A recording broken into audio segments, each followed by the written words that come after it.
You sit at the table, waiting for a simple meal, but something feels off. The way they cook, the way they serve. It's never just about the food. It's about control, power, and manipulation. Today, we're uncovering the 5 weirdest cooking habits of a narcissist. And trust me, once you see them, you'll never look at their cooking the same way again. Number 1. They cook what they want, not what you like. A narcissist doesn't cook to nourish or please you.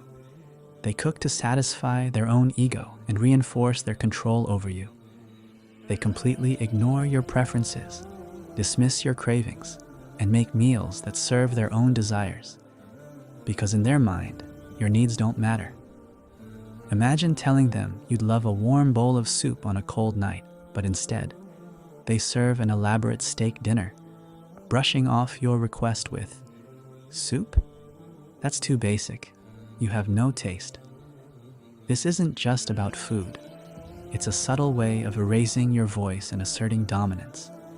They might even go a step further by purposely making something you dislike, just to see your reaction, then gaslight you if you refuse to eat, saying, "You're so ungrateful. I put in all this effort and you don't appreciate it." Over time, this behavior conditions you to stop voicing your wants altogether, making you feel invisible and powerless even in the smallest aspects of life, like what's on your plate. Number 2, they make a huge mess, but never clean up.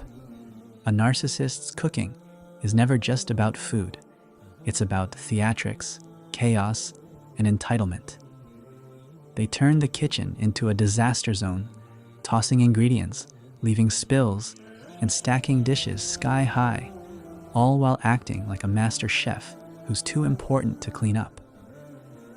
But once the meal is done, they walk away as if they had no part in the mess, fully expecting you to handle the cleanup.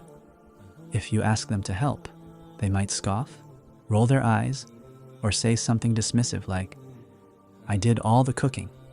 Why should I clean too?" This isn't laziness, it's a power move, a way to reinforce that they are the talent, while you're just the assistant. Imagine watching them smear sauce across the counter, drop utensils on the floor, and spill oil everywhere, only to be met with irritation or even rage if you dare to suggest they wipe it up. Over time, this habit leaves you exhausted and resentful, stuck cleaning up after their mess, both in the kitchen and in the relationship. Number 3, they use cooking as a weapon.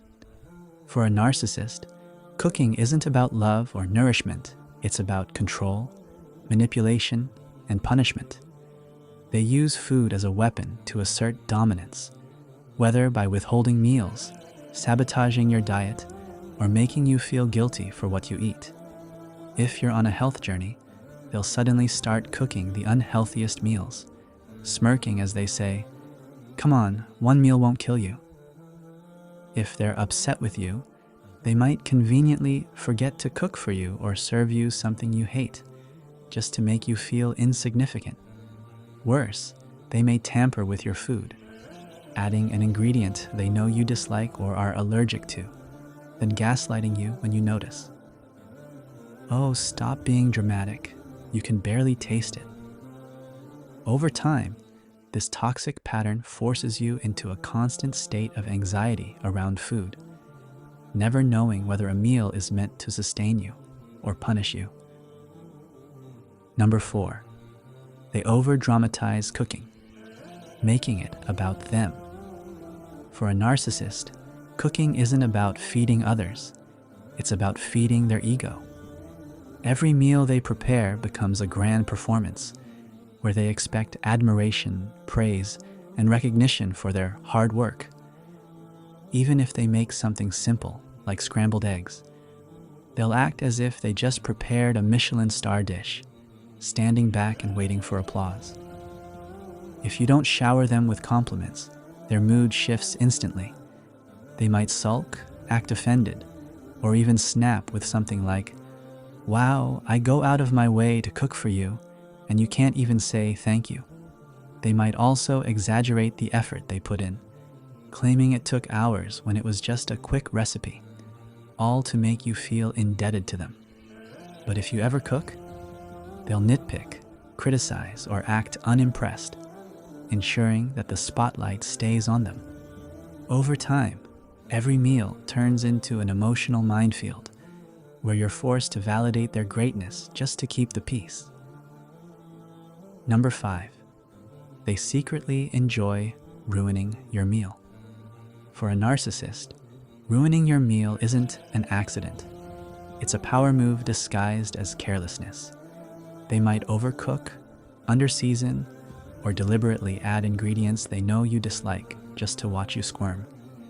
If you call it out, they'll gaslight you with something like, "Oh, stop being so picky. It tastes fine to me." They thrive on your discomfort, whether it's serving you cold, half-cooked food or forgetting you don't eat a certain ingredient. Imagine telling them you're lactose intolerant, only for them to accidentally add cheese to your meal, and then mock you when you refuse to eat. It's not about food. It's about control and subtle punishment. If you dare to complain, they flip the script, making you seem like the difficult one. "I went through all this effort, and you're just being ungrateful." Over time, you start second-guessing yourself, wondering if you're overreacting, when in reality, they're intentionally making mealtime stressful to assert dominance over even the smallest aspects of your life. Cooking should be an act of care, but for a narcissist, it's just another tool for control. If you've noticed these signs, trust your instincts, because food should never feel like a weapon. Have you ever experienced a narcissist's toxic cooking habits? Let me know in the comments below.